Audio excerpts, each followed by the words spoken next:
Ratio and proportion के बारे में पहली वीडियो क्या पढ़ चुके हैं, उसमें मैंने कुछ बेसिक ऐसा बताया था कि क्या चीज़ और कैसे रिपीट करता है क्वेश्चन। तो हम एक बार पुराना क्वेश्चन एक लेते हैं, उसके बाद चलते हैं नेक्स्ट टॉपिक पर। तो पहला हमारा क्वेश्चन क्या था कि जैसे मैं क्वेश्चन में दे दिया A/B था और इसके में कुछ वैल्यू दिया था 3/5। उसके बाद फिर कुछ जैसे B/C था और इसमें दे दिया 2/4। इसमें पूछता था कि A/B और C की वैल्यू क्या हो। फिर दूसरा क्वेश्चन इसमें बनता है कि A+B+C की वैल्यू क्या होगी। फिर सपोज दैट कभी अकॉर्डिंग क्वेश्चन क्या बनता है कि A+B और बाई C की वैल्यू क्या हो जाएगी। 3 क्वेश्चन यहाँ से बनते हैं इस टॉपिक पर, बस 3 क्वेश्चन। तो देखते हैं, सबसे पहले हमको क्या करना होगा, A की वैल्यू निकालना होगा और B की वैल्यू क्या होगी और C की वैल्यू। अगर तीनों की वैल्यू पता होगी फिर तो हम रख के निकाल सकते हैं। तो आइए पहले हम तीनों की वैल्यू निकालते हैं, उसके बाद देखते हैं कैसे। मैंने कहा कि क्या जैसे A की वैल्यू होती है कैसे निकालते हैं उसको देखते हैं। हमने कहा कि A जो है, मैं इसकी पहली वाली वीडियो में इतने अच्छे तरीके से बताया था कि फ्रेंडशिप कैसे किया जाता है किसी से और कैसे नहीं होता है, उस तरह से कैसे किया जाता है। मैंने कहा जो A है इसके फैमिली का अर्थात इसके मतलब जैसे ये मान लेते हैं हमें 1 में पढ़ रहा है, तो 1 का कोई स्टूडेंट यहाँ पे दिखाई नहीं दे रहा है, तो यह क्या करेगा, बोलेगा मेरा कोई फ्रेंड नहीं है। तो यह क्या करेगा, एकदम सीधा रोड पकड़ के जाता है। यदि कोई अन्य व्यक्ति है जिसका कोई फ्रेंड है तो रास्ते में जाएगा तो कोई तो मिल जाएगा, तो उससे हाथ मिलाने लगते हैं। लेकिन इसका कोई फ्रेंड नहीं है तो यह सीधे सीधे क्या होगा, चला जाएगा। तो 3 का गुणा 2 में करेंगे, 3 दूना 6, मतलब यह A की वैल्यू आ गई। अब B की वैल्यू कैसे निकालेंगे, यहाँ पे हम देख रहे हैं B दिखाई दे रहा है, लेकिन B के परिवार का एक कोई और है यहाँ पे B, यहाँ B इसके साथ आएगा, ना कि B सीधे चला जाएगा। क्यों, B का फ्रेंड एक इसको यहाँ पे क्या कर रहा है, बुला रहा है, भाई आओ मैं यहाँ पे खड़ा हूँ। तो B के साथ क्या करेगा, तो इस तरह 5 का गुणा 2 में करेंगे, 5 गुना 10, इसका रेशियो B का आ गया। अब C की क्या होगा, जैसे A होता है उसी तरह C होता है, ना तो A का कोई फ्रेंड होता है ना तो C का कोई फ्रेंड होता है। C क्या करेगा, फिर ऊपर जाएगा, तो यहाँ C ऐसे ऊपर 5 चौक को 20। अब हमने देखा रेशियो का A आ गया, तो रेशियो में कभी बड़ा नंबर में आंसर नहीं देते हैं। यदि देखते हैं तीनों नंबर किसी एक डिजिट से कट जाए अर्थात उसे छोटा कर दें काट के, तो उसको काट देते हैं। मैंने 2 से काटा, 2 3 6, 2 5 10 और 2 दाम में 20, मतलब A/B/C की वैल्यू क्या आ गई। अब हमको क्वेश्चन क्या पूछ रहा है, A/B/C की वैल्यू क्या होगी। तो हमने देखा यहाँ पे 3/5/10, यहाँ पे इसका आंसर हो गया। अब फिर उस क्वेश्चन ने क्या पूछा, A+B+C की वैल्यू बताना है, तो इसी को जोड़ देना है, 3 5 और 10, तो जुड़ेगा तो कितना होगा 18। फिर क्या बोला, A+B मतलब A की वैल्यू 3 और B की वैल्यू 5 और C की वैल्यू क्या है नीचे। यहाँ पे 5 में 3 जोड़ेंगे 8 और बटे 10, 2 से कट जाएगा, 2 चौक को 8, 2 25 10, अर्थात 4/5। ये 3 क्वेश्चन यहाँ से बनते हैं। कभी कभी क्वेश्चन के अकॉर्डिंग क्या करता है, यहाँ पे माइनस लगा देगा, तो घबराना नहीं है। सबसे इसमें जो मेन रोल है क्या, कि तीनों की वैल्यू निकालना। तीनों की वैल्यू यदि हम निकाल लेते हैं तो कोई भी क्वेश्चन पूछेगा हम लगा देंगे। तो आइए एक और क्वेश्चन लेते हैं। यहाँ पे C तक मैंने बताया था, उसमें D तक हो गया था, D तक निकाल के हम देखते हैं कैसे आता है। आइए D वाली वैल्यू लेते हैं। तो मैंने C तक वैल्यू बताया, अब देखिए D की वैल्यू कैसे निकालते हैं। मैंने कहा कि A/B है, इसके में दिया है, मैंने मान लिया कोई नंबर 2 क्या मान लिया 2/3। फिर उसके बाद मैंने B/C देखा, इस यह दिया है 3/4। उसके बाद मैंने माना C/D और इसकी जो वैल्यू दी गई है यह है 1/2। अब इसमें हमको क्या बताना है, फिर वही क्वेश्चन क्या होगा, रिपीट होगा बार बार। यहाँ पे क्वेश्चन क्या बना कि बोलेगा A/B और C/D की वैल्यू क्या होगी। फिर वही क्वेश्चन क्या होगा, इसमें बोलेगा A+B और +C+D की वैल्यू क्या हो जाएगी। फिर क्वेश्चन क्या करेगा, बोल देगा B+C और +D/A की वैल्यू क्या होगी। ऐसी क्वेश्चन फिर बनेगा। तो मैंने कहा सबसे पहले क्या करेंगे, A B C D की वैल्यू निकालेंगे, क्या होगा सबका अलग अलग। तो हमने कहा यहाँ पे लिखा A/B/C/D। हमने फ्रेंडशिप की बात बताई, क्या बताई, यहाँ पे A दिखाई दिया, अगर कहीं भी दिखाई दिया तो यह सीधा सीधा एकदम पकड़ के रोड चला जाएगा, कहाँ, घर, घर से स्कूल, स्कूल से घर। तो यह क्या किया, यहाँ से सीधा चला गया अपने घर, 3 का गुणा 2 में 3 दूना 6 और 6 कम 6, मतलब ए की वैल्यू कितना आ गई 6। अब बी की बारी आती है। बी कहा कि मेरा एक फ्रेंड यहाँ पे है बी, और फिर इसके बाद इसका कोई फ्रेंड व्रेंड नहीं है, तो यह सीधा क्या करेगा, घर जाएगा लिवा के अपने फ्रेंड को, कहीं बीच में रुकेगा नहीं।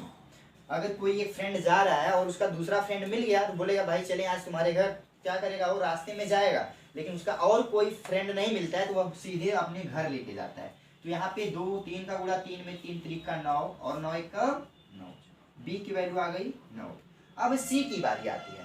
तो सी जब यहाँ से मैंने बताया था सी नीचे से ऊपर गया, मतलब LKG से पास होके UKG में जाता है, फिर ये दोनों फ्रेंडशिप करते हैं तो ये दोनों अपने सीनियर के पास जाते हैं, अर्थात कोई 1 में पढ़ता होगा। तो यहाँ से 1 की वैल्यू 4 में, 4 से यहाँ पे 3 में, 4 कम 4 और 4 तिहाई 12, ऐसे होगा। फिर डी की वैल्यू कैसे निकालते हैं, मैंने बोला ए और डी की, यहाँ पे डी का कोई फ्रेंड नहीं, डी एकदम सीधा सीधा अपने घर जाएगा। 4 तिहाई 12 दूनी 24। अब हम देख रहे हैं यार क्या कोई नंबर कटेगा किसी से, तो बोलेंगे यह नंबर किसी से कटने वाले नहीं है। तो हमारा जो पहला आंसर होगा क्या होगा, 6:9 और रेशियो 12:24, ये हो जाएगा। उसके बाद मैंने कहा a plus b plus c plus d की वैल्यू क्या होगी, तो इसी को जोड़ देंगे, क्या करेंगे जोड़ेंगे। यहाँ पे अच्छा शॉर्ट लिस्ट हो रहा है क्या, कोई नंबर देख रहे हैं कटेगा, 3 से कटेगा, 3 दूना 6 और 3 त्रिका 9 और 3 चौको 12, 3 बटे। तो इसको ध्यान में देना है कि यह जब तक ना कट के छोटा हो जाए तब तक उसको क्या करना है, काटते रहना। तो इसका आंसर ये नहीं हो सकता है, ऑप्शन में दिया रहेगा लेकिन यही मार के आप लोग चले आएंगे। इसको ध्यान से थोड़ा देखना है, क्या आएगा 2 और रेशियो 3 और रेशियो 4 रेशियो 8, इसका आंसर ये हो गया। अब पूछा है चारों का योगफल क्या होगा, तो इसको जोड़ देंगे, 3 2 5 5 4 9 9 8 17, इसका आंसर क्या हो गया 17 हो गया। फिर लास्ट में पूछा बी और सी और डी की वैल्यू, बी सी डी मतलब 3 प्लस 4 और प्लस 8 बटे, फिर ए की वैल्यू क्या है 2, 8 में 4 जोड़ेंगे 12 और 12 में 3 जोड़ेंगे 15 बटे 2, ये हमारा क्या हो गया आंसर। इसको मिक्स्ड फ्रैक्शन में भी लिख सकते हैं, 2 7 14 और 1 बटे 2, ये दोनों आंसर मार सकते हैं। तो हमारा जो ए बी सी डी की वैल्यू अगर कभी पूछता है तो यहाँ तक तो हम लोग पहुँच चुके हैं। अब आइए अनुपात का क्लासिफिकेशन करते हैं, अर्थात अनुपात कितने प्रकार के होते हैं और किस प्रकार से उसमें और टॉपिक बनती है। टाइप देखेंगे, टाइप नंबर 1 और टाइप नंबर 2, इस तरह से तो लगभग 3 या 4 टाइप हो गया। क्या पहले ए और बी सी तक दिया था, फिर ए बी का मान निकालना था, फिर ए की वैल्यू निकालनी थी, फिर उसके बाद तीनों का योग निकालना था, फिर कभी कभी उसमें अंतर दे देगा कि ए और बी का अंतर कितना आएगा। तो उसमें हम जैसे मैंने यहाँ पे बोला बी और डी का अंतर कितना होगा, तो बी की वैल्यू यहाँ पे 3 और डी की वैल्यू 8, 8 में से 3 को घटा देंगे तो अंतर पता चल जाएगा। इस तरह से क्वेश्चन हमारा क्या हो गया, खत्म हो गया। आइए हम नेक्स्ट टॉपिक लेते हैं जो मिश्र अनुपात किसे कहते हैं उस पे। तो हम लोग देखें यहाँ पे कि क्या अनुपात के कितने टाइप्स होते हैं। आइए नेक्स्ट टाइप हम लेते हैं। एक टाइप है उसका क्या नाम है, मैंने कहा हुआ टाइप नेक्स्ट है जिसका नाम है क्या, मिश्र अनुपात। क्या है, मिश्र अनुपात। सर अनुपात में कितनी टॉपिक होती है, तो मिश्र अनुपात को हम इंग्लिश में क्या कहते हैं, मिक्स्ड रेशियो। अनुपात को क्या कहते हैं, रेशियो, और मिश्र को क्या कहते हैं, मिक्स्ड, MIXED कहते हैं। यहाँ पे हमने लिख दिया MIXED, इसे क्या कहते हैं, मिक्स्ड, और अनुपात को मैंने यहाँ पे लिख दिया है रेशियो। तो इसकी इंग्लिश भी हम जानते रहें ताकि आगे चल के दिक्कत ना हो, क्योंकि SSC में अगर एग्जाम देना है तो लगभग 90% इंग्लिश का नॉलेज होना चाहिए। अगर नॉलेज नहीं है तो फिर आप अगर सपोज दैट प्री जो एग्ज़ाम होता है वो निकाल लिए तो फिर मेंस में गड़बड़ा जाएंगे, क्योंकि अगर इंग्लिश नहीं आएगी तो अगर SSC का हम बात करें तो जो सबसे लो ग्रेड पे सर्विस होती है अर्थात MTS की बात की जाए तो उसमें भी इंग्लिश का रिटन एग्ज़ाम होता है दोबारा। दूसरा जो एग्ज़ाम होता है वो डिस्क्रिप्टिव होता है, अर्थात उसको लेटर और ऐसे लिखना होता है, फिर जो उसके उसमें टाइपिंग नहीं होती। लेकिन जो मतलब उससे थोड़ा हाई लेवल पे जो सर्विस है वो क्या है कि SSC CHSL होता है। मैंने जैसे कहा SSC क्या होता है, एक MTS होता है। इसमें क्या होता है, 2 पेपर बस होता है, एक होता है प्री के रूप में हम मानते हैं, और वह क्या होता है, इसमें 2 पेपर जब होगा तो पहला जो होता है वो कॉम्पिटिटिव एग्जाम होता है अर्थात ऑनलाइन होता है। क्या होता है, ऑनलाइन पहला एग्जाम। उसके बाद जो दूसरा एग्जाम होता है वो डिस्क्रिप्टिव होता है। क्या होता है? डिस्क्रिप्टिव, अर्थात रिटेन एग्जाम होता है, जिसे हम हिंदी में कहते हैं लेखन। इससे एक आता है, एक एप्लीकेशन होता है, दो चीज। और उसके बाद जो मतलब ये सबसे थर्ड क्वालिटी पे क्या होती है? सर्विस होती है। उसके बाद जो सेकंड पोजीशन पे आती है वो होती है एसएससी सीएचएसएल। एसएससी सीएचएसएल होता है। इसमें 3 एग्जाम होते हैं। जो पहला एग्जाम होता है वो तो ऑनलाइन होता है। क्या होता है? ऑनलाइन होता है। जो दूसरा होता है इसमें डिस्क्रिप्टिव होता है। और जो तीसरा होता है यह क्या होता है कि टाइपिंग होती है। इसमें क्या होता है? टाइपिंग होती है। टाइपिंग होती है। और उसके बाद इसमें हम लोग, जब हमारा जो इसमें मार्क्स है कम से कम हमको 160 170 के बीच में रहना चाहिए। उसके बाद जब डिस्क्रिप्टिव की बात की जाती है तो 100 में से कम आप 80 या 90 नंबर लेके आइए। उसके बाद समझिए तो मतलब जो एलडीसी, इसमें क्या होता है सीएचएसएल में 4 पोस्ट होती है। एक एलडीसी का पोस्ट होता है और जो दूसरा होता है एफडीसी। ऐसे 4 पोस्टेड हैं। जो सबसे बड़ी पोस्ट होती है वो एलडीसी जूनियर क्लर्क होती है।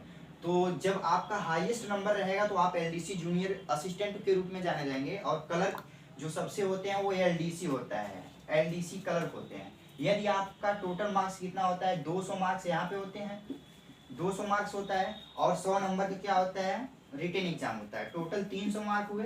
अगर 300 में आपका यहाँ से 160 बनता है और यहाँ से 180, करीब अगर 250 के करीब आप हैं तो आप एलडीसी में क्या होंगे? क्वालिफाई होंगे। तो एलडीसी में यदि आप क्वालिफाई हैं तो समझिए आप एसएससी सीजीएल से बस थोड़ी सी करीब है।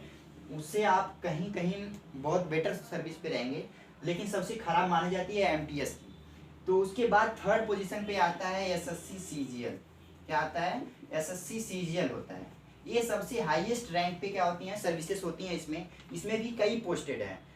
इसमें भी क्या है? 10 से 12 पोस्टेड हैं। जो सबसे हाईएस्ट पोस्ट पे माना जाता है वो जो होते हैं इनकम आयकर विभाग वाले होते हैं, उनको माना जाता है। तो आयकर विभाग जो होते हैं उनको 3 साल बाद प्रमोट किया जाता है। जैसे आप टैक्स बनते हैं, किसी भी सीजीएल को आप क्वालिफाई करने के बाद डायरेक्ट आप इनकम टैक्स नहीं बनते हैं। उससे पहले आप टैक्स के रूप में बस एक अधिकारी रहते हैं। लेकिन जैसे ही 3 साल आपका बीतता है तो आप इनकम टैक्स अधिकारी हो जाते हैं। मतलब किसी के घर पे आप जाके डायरेक्ट रेंट मार सकते हैं कि मतलब अपना कार्ड दिखा के उसके घर में डायरेक्ट जांच पड़ताल कर सकते हैं कि आपके पास इतना इनकम आ कहाँ से रही है, क्या कर रहे हैं, कैसे कर रहे हैं। तो उस समय भी आप मतलब ऊपरवाई जिसे कहते हैं ना, कमाई, उसमें बहुत आनंद है। लेकिन फिर भी चलिए आइए हम क्वेश्चन पे आते हैं। ये सब तो बात की जानकारी है। इसको हम कभी वीडियो में अकेले में डाल के इसको आप बता देंगे मतलब इसमें कौन सा पोस्ट सबसे बेटर होता है।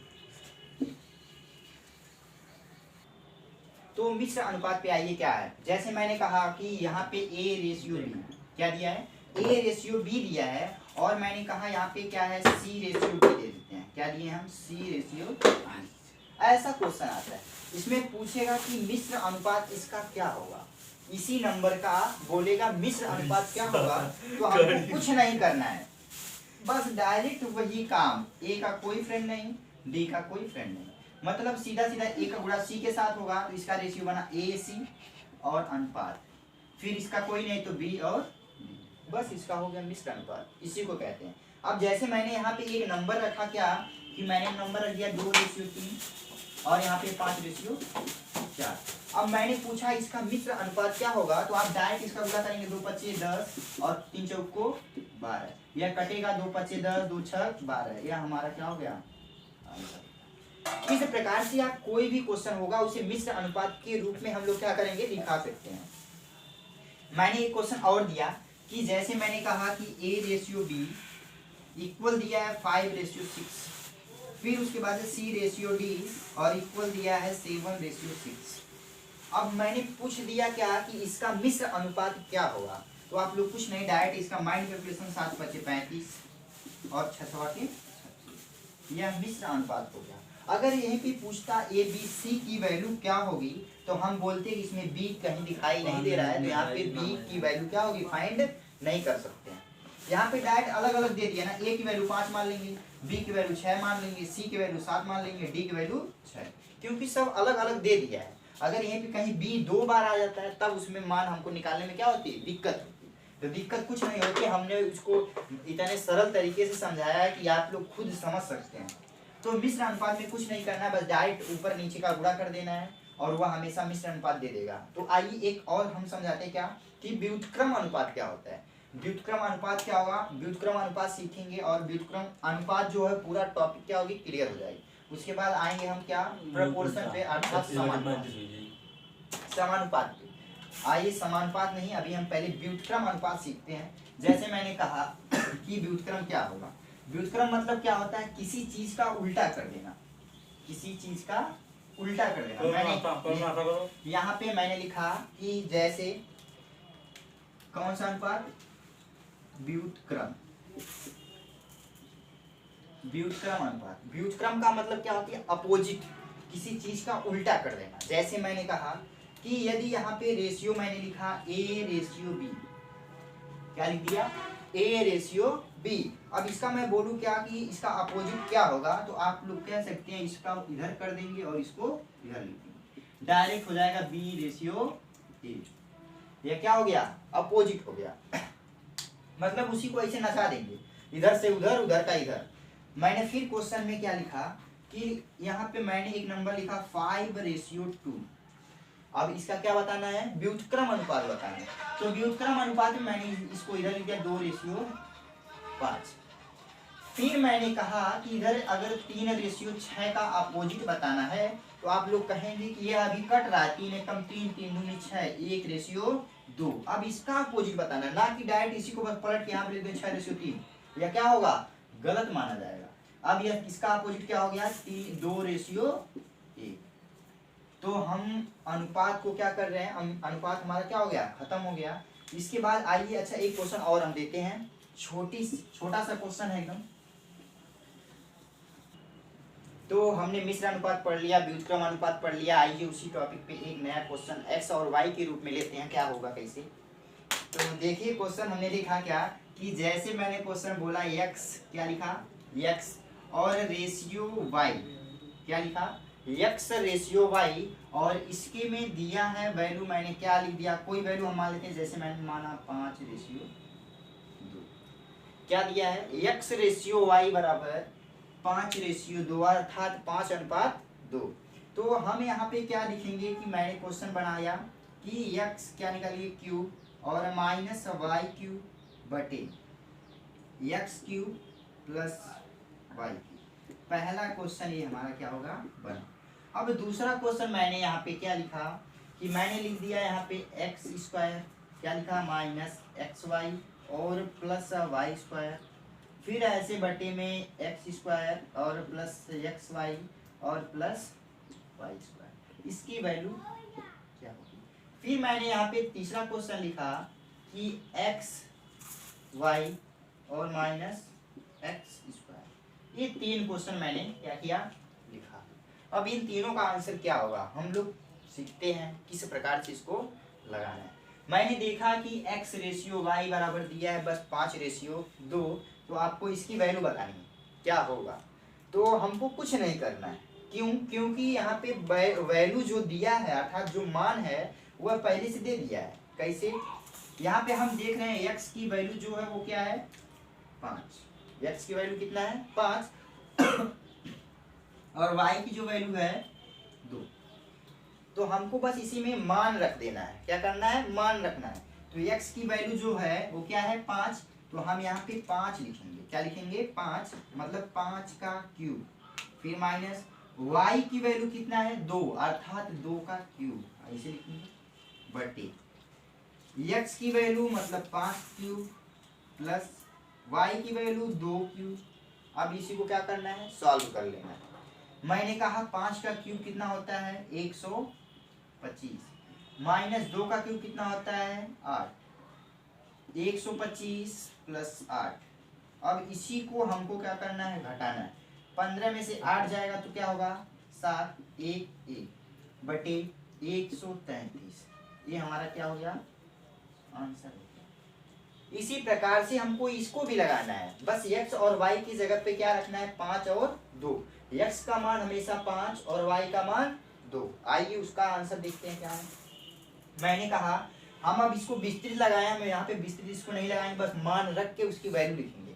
यहाँ पे क्या होगा 5, 5 का स्क्वायर क्या होता है 25, मैंने 25 लिखा, माइनस x की वैल्यू 5 है, y की वैल्यू 2 है, 5 दूना 10, प्लस y का स्क्वायर मतलब 2 का स्क्वायर 4, अब जोड़ देंगे फिर अच्छा बटे करते हैं, x स्क्वायर मतलब 25, यहाँ पे प्लस 10 और प्लस 4, 25 में 4 जोड़ लेंगे तो क्या होगा 29, 29 में से 10 घट गया क्या आ गया 19 बटे, अब इन सबको जोड़ लेंगे 25 4 29 और 29 10, ये हमारा क्या हो गया आंसर। इसी प्रकार से हम इसको भी लगाएंगे, x और y मतलब इसके बीच में कुछ नहीं है तो इसके बीच में क्या है गुणा है, x का मान 5 था, y का मान 2 था, 5 दूना क्या हो गया 10, और यहाँ पे फिर x का स्क्वायर माइनस में हम क्या करेंगे 25, क्या होगा 25, और 25 में से 10 जाएगा तो क्या होगा 15, 15 आंसर नहीं होगा, क्यों, क्योंकि 25 के आगे क्या है माइनस है, बड़ी संख्या यहाँ पे क्या होगी -15 आंसर। यही छोटी छोटी गलतियां हम लोग करते हैं, कभी भी हमको ये चीज ध्यान देना है कि बड़े में से छोटा नहीं घट रहा है, यहाँ पे छोटे में से बड़े को हम घटा रहे हैं, क्यों, क्योंकि 10 आगे है, अगर 10 ये पीछे रहता और 25 पहले रहता तब तो 15 खाली आंसर होता, लेकिन यहाँ पे 10 छोटा पहले है और 25 बाद में है, 25 के आगे माइनस का चिन्ह लगा इसलिए माइनस लगेगा। तो हम यहाँ पे एक क्वेश्चन इसी पे और दिखाते हैं, मैंने कहा कि एक क्वेश्चन आप निकालिए बस इसका, आप लोग उसको हमको कमेंट करिएगा निकाल के, क्या x square plus y square, इसको क्या करना है अंडर रूट में लगा लेना है, क्या होगा इसका आंसर क्या होगा, ये क्वेश्चन घर के लिए।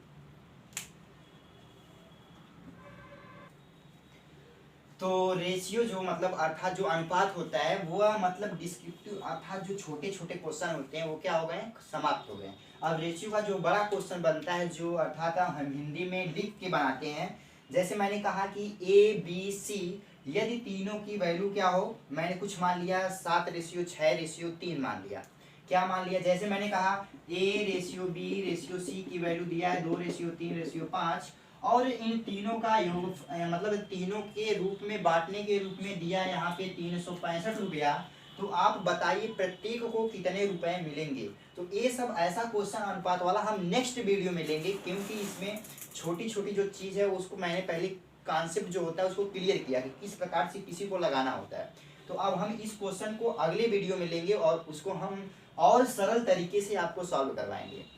तो एक चीज़ और मैंने इस पहली वाली वीडियो में बोला था कि मतलब किसी का फ्रेंड कोई बन रहा है तो आप लोग उसको माइंड पे मतलब गलत तरीके से मत लीजिएगा, क्योंकि मैंने उसको समझाने के तरीके से लिया और कि ताकि आपके माइंड में जल्दी डेवलपमेंट होगा इसलिए लिया। तो थैंक यू क्लास, और मेरे चैनल को कृपया आप लोग सब्सक्राइब करें और शेयर करें, लाइक करना ना भूलें।